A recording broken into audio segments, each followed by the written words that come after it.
10 वर्षात नुसते आश्वासन दिले, वर्षाला 2 कोटी रोजगार दिलेले नाहीत. आता तीच बेरोजगारी 10 वर्षात अजून वाढलेली आहे. बेरोजगारी 3.0 तशीच राहणार का? 6.0 मध्ये उपासमारी सुद्धा गणली जाणार का? चुना लावला, बऱ्याच बँका मातीत घातल्या, ते निघून गेले आणि त्यांना कर्जमाफी होते आणि आपल्याकडून वसूल केली जाते. त्या उद्योगपतींच्या कर्जमाफीची सुद्धा आता येणारी पंचवार्षिक अशीच 3.0 ने पुढे जाणार का? सरकार 3.0 मध्ये हीच शेतकऱ्यांची आत्महत्या सुद्धा तशीच कंटिन्यू होणार का? हुकुमशाही म्हणून परत एकदा आता हेही पंचवार्षिक हुकुमशाही 3.0 आम्हाला तशीच पाहायला मिळणार का? 3.0 मध्ये हीच शेतकऱ्यांची आत्महत्या सुद्धा तशीच कंटिन्यू होणार का? माननीय मोदीजी तिसऱ्यांदा केंद्रामध्ये सत्तेवर आले, म्हणले सरकार आता 3.0 ने आता पुढे गेलं, सरकार सत्तेवर आलं. पण नशीब महागाई बेरोजगारी ही 3.0 म्हणाले नाही. अन्यथा अंधभक्त भीक मागायलाच रिकामे झाले असते, कारण महागाईच तेवढी वाढली असती. बेरोजगारी आणि इतर गोष्टी बोलायलाच नको. आणि मित्रांनो, याच मुद्द्यावर चर्चा करायची. सरकार तिसऱ्यांदा आलं, साहेब पदावर बसले, महाराष्ट्रातल्या आणि देशातल्या इतर प्रश्नाचं काय?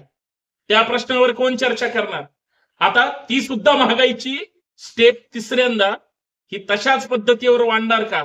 आणि याच्यावर चर्चा काय करणार? विरोधाला विरोधाची चर्चा नाही करायची. आमचे जे मूळ प्रश्न आहेत त्याच्यावरच आम्हाला चर्चा करायची आहे मित्रांनो. आणि हाच मुद्दा महत्वाचा आहे, जो गोरगरिबांचा आहे, सर्वसामान्यांचा आहे, शेतकऱ्यांचा आहे, कष्टकऱ्यांचा आहे, कामगारांचा आहे, सामान्य माणूस म्हणून तुमचा माझा आहे. आणि या विषयावर जर चर्चा आता नाही केली तर परत हा सुद्धा काळ निघून गेल्यावर, कारण एकदा डोक्याची मंडई झाली आणि विचारांचा भुगा झाला की मग काही हाताशी लागत नाही. म्हणून मित्रांनो, या मुद्द्यावर आपण चर्चा केली पाहिजे. म्हणून सर्वांना मी संतोष शिंदे आपल्या सर्वांचं या सामाजिक विचारपीठावर मनपूर्वक हार्दिक स्वागत करतो. विनंती एवढीच आहे, विषय जरा जुना आहे, परंतु विषय तुमच्या माझ्याशी निगडीत आहे आणि तुम्हाला माझ्या प्रत्येक प्रश्नाला चिमटा बसल्याशिवाय राहणार नाही. कारण हा सत्तेचा नाही, हा तुम्ही केलेल्या मताचा आदर आहे की अनादर आहे हे आता तुम्हाला ठरवण्याची वेळ आहे. म्हणून जे काही मुद्दे आहेत ते फक्त समजून घ्या. म्हणून व्हिडिओ शेवटपर्यंत पहा. जास्तीत जास्त आपल्या जवळच्या लोकांना शेअर करा आणि सबस्क्राईब करायला किंवा फॉलो करायला विसरू नका. मोदी सरकार 3.0 ने आता सुरुवात करेल. साहेबांनी शपथ घेतली, आता राज्याचा राज्यकारभार सुरू होईल. सुरू झाला पण पाहिजे, देश चालवायचा. पण आता परत एकदा आपल्या देशातले जे मूळ प्रश्न आहेत, हुकुमशाही 3.0 त्याच पद्धतीने राहणार का? या देशातल्या सगळ्या राजकीय पक्षांवर, सगळ्या व्यापाऱ्यांवर, बऱ्यापैकी ज्यांची हातावर पोट आहे, त्यांना काहीतरी करायचंय, त्यांच्यावर वाच ठेवून, मग धार्मिक उन्माद असेल किंवा जातीय उन्माद असेल, दाबदडपशाहीच्या निमित्ताने तो तसाच राहणार का? आणि हुकुमशाही म्हणून परत एकदा आता हेही पंचवार्षिक हुकुमशाही 3.0 आम्हाला तशीच पाहायला मिळणार का? याचा विचार आपण कधी केलाय? सगळ्यात महत्वाचा, बेरोजगारी 3.0 तशीच राहणार का? 10 वर्ष बेरोजगारांनी ज्या पद्धतीने काढलेत, जर तुम्ही आईबाप असाल किंवा तुम्ही बेरोजगार असाल, आहे का तुमच्या हातात डिग्री आहे, तुमच्याकडे क्वालिटी आहे, लग्नासाठी खोळंबलंय, कामधंद्यासाठी खोळंबलंय, इंटरव्ह्यू कितीही दिले जात आहेत, कॉलच येत नाहीत, नोकऱ्यांच्या संधीच उपलब्ध नाहीत आणि बेरोजगारांची संख्या मात्र वर्षानुवर्ष ढिगानं वाढत चालली. 10 वर्षात नुसते आश्वासन दिले, वर्षाला 2 कोटी रोजगार दिलेले नाहीत.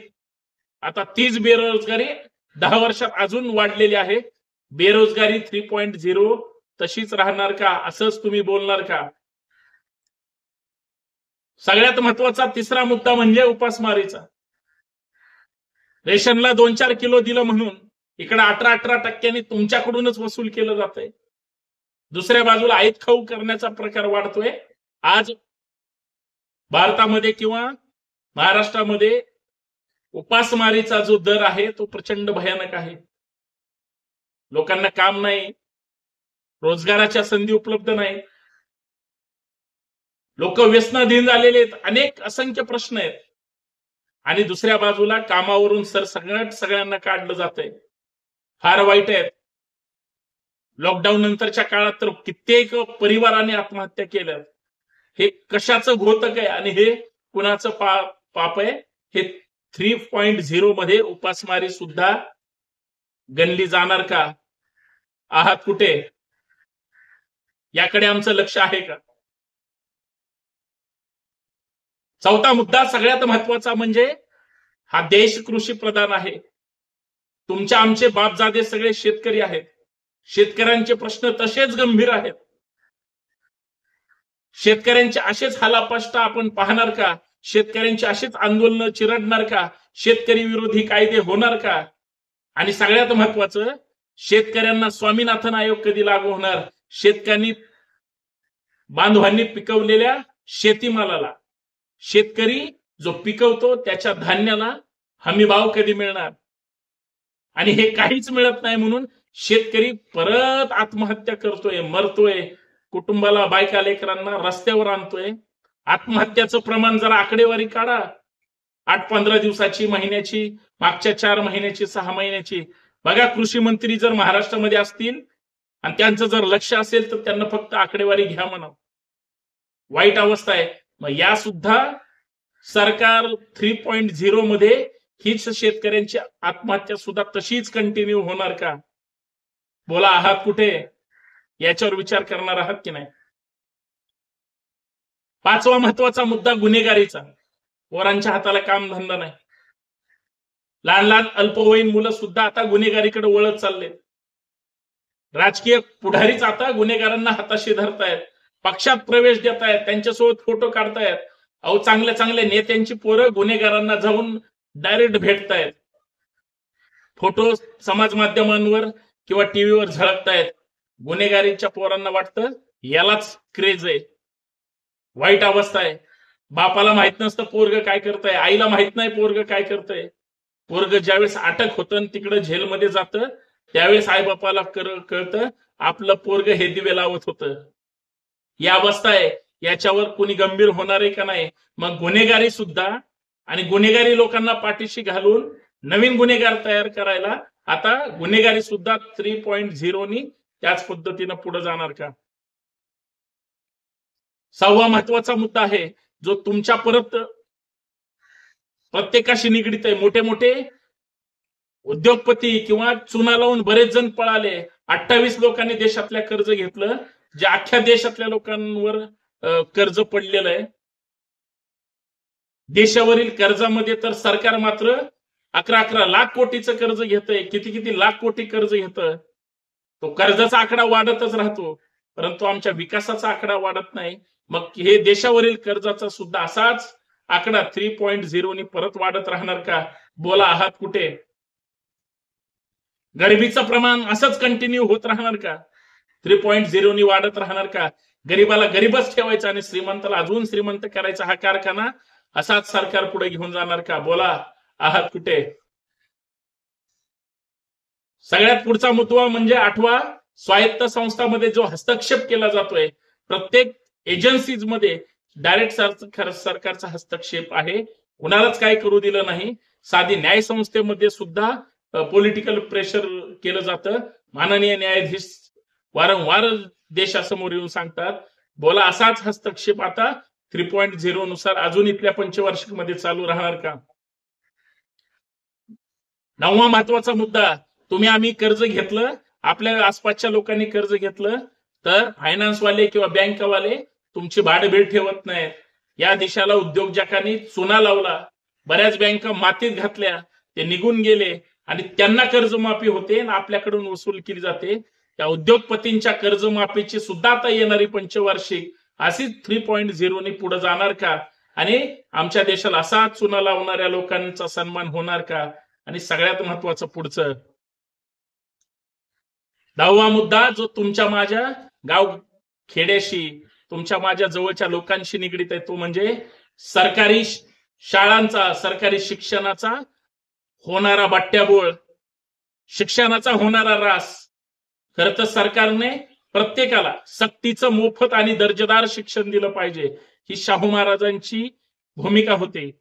सरकार फक्त म्हणतं फुले शाहू आंबेडकरांचा महाराष्ट्र आहे, शिवरायांचा महाराष्ट्र, त्या विचाराने वागत नाही. सत्तेवर कुणीही बसू द्या त्याच पद्धतीनं वागतात. त्या सरकारी शिक्षणाचं काय वाटोळं केलं, अरे सरकारी शाळा ह्याने विकायला काढल्या, ते सुद्धा आता येणाऱ्या 25 वार्षिक मध्ये अशाच 3.0 नी परत कंटिन्यू होणार का, या सगळ्यांचा विचार होणं गरजेचं आहे. आणि या सगळ्यांसाठी जर तुम्ही सहमत असाल तर मी तुमचा आभारी आहे. पण तुम्हाला जर राग येत असेल तर या सगळ्या विरोधात आता काय केलं पाहिजे याच्यावर सुद्धा चर्चा झाली पाहिजे. मी जे बोललोय, जे मांडले, ते प्रश्न इतके भयानक आणि इतके महत्वाचे आहेत की त्या प्रश्नाला उत्तर जर कुणाकडे असेल तर द्या, नसेल मात्र तर गप्प बसून मूग गिळून शांत बसण्यात अर्थ नाही.